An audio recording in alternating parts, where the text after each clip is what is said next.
let's jump right into this explainer. Today we're unpacking a really fascinating piece of source material, a pastoral text called What Was Sealed Over Your Life Cannot Be Undone. It's explicitly designed to comfort the spiritually exhausted. And honestly, what's so captivating here isn't just what it says, but how it says it. It weaves deep psychological insight with vivid metaphors to just soothe anxiety. Let's see how it actually pulls this off.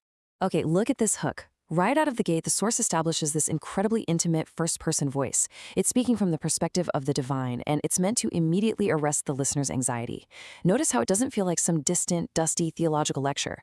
Instead, it's framed as a sealed personal letter. By talking directly to you, the text just bypasses all those intellectual walls we build up and speaks straight to the heart of someone who might be overwhelmed by doubt. Which leads us to the first major theme, the burden of waiting, and the sheer exhaustion of broken promises. The source material kicks off with this intense empathy. It focuses on the very real, very raw bruise of waiting.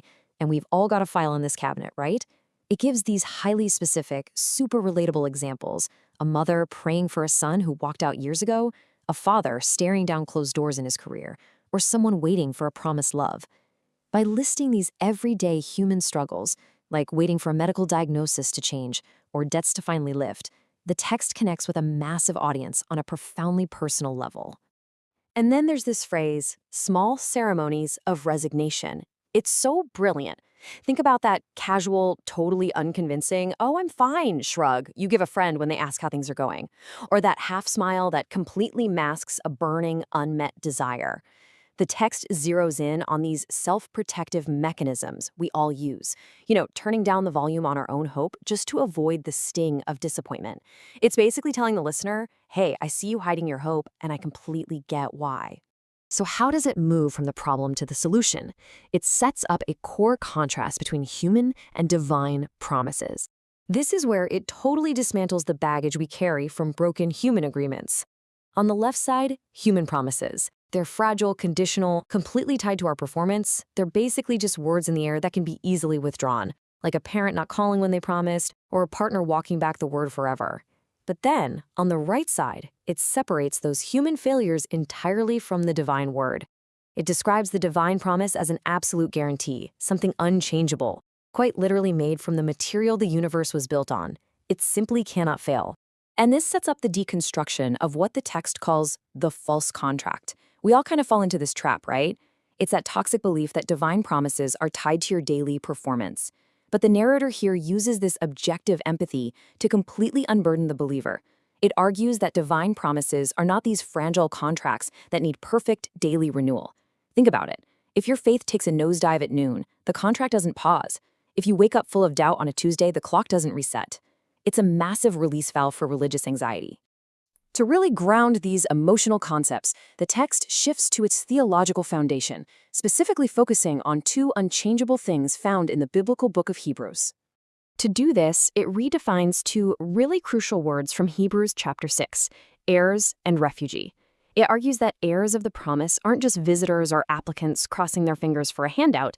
No, their names are already permanently written in the book. And a refugee? That's not someone who is weak. It's someone who has intelligently, deliberately run out of options and fled for refuge to the absolute only safe room left. By flipping these definitions, the text completely validates the listener's desperation.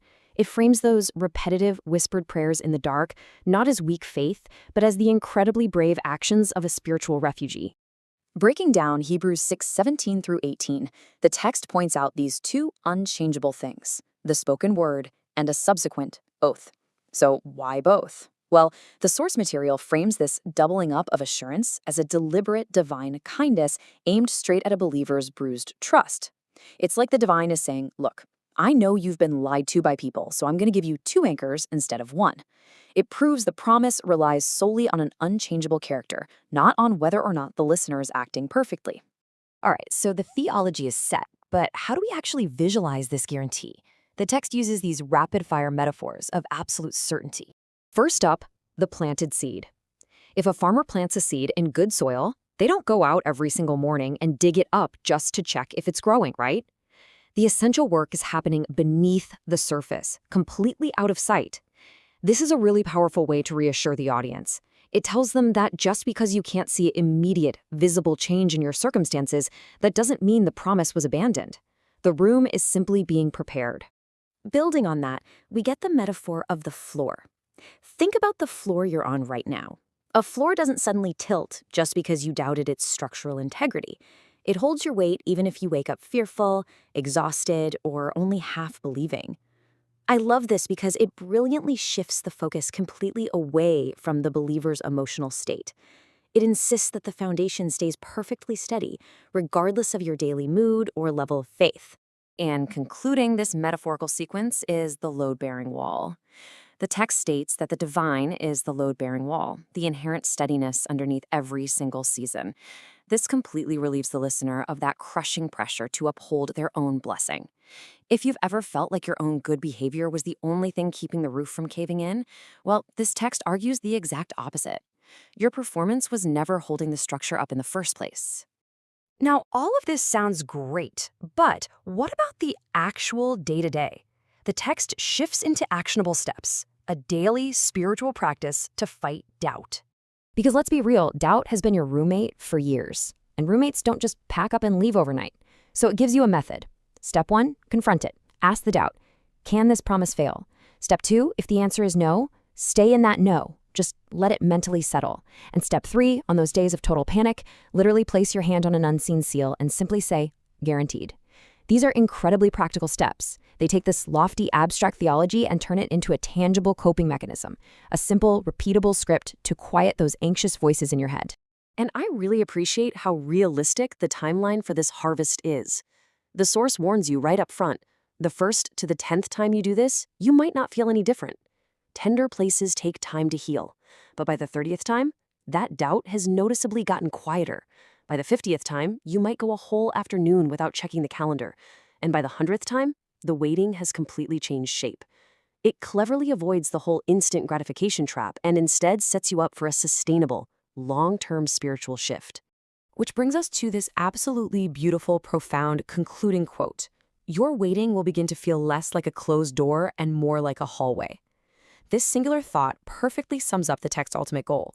It completely reframes that agonizing experience of waiting. Instead of seeing the wait as a punishment or some permanent barrier like a closed door, it becomes a purposeful corridor. You're just walking through a hallway toward an outcome that has already been decided. So, to wrap up this explainer, I want to turn the text's profound challenge back over to you.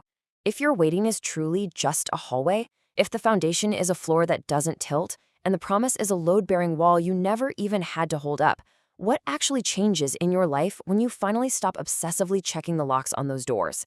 It's a fascinating paradigm shift about rest and certainty. Just think about how recognizing those unchangeable guarantees might completely alter the way you walk through your own hallways today.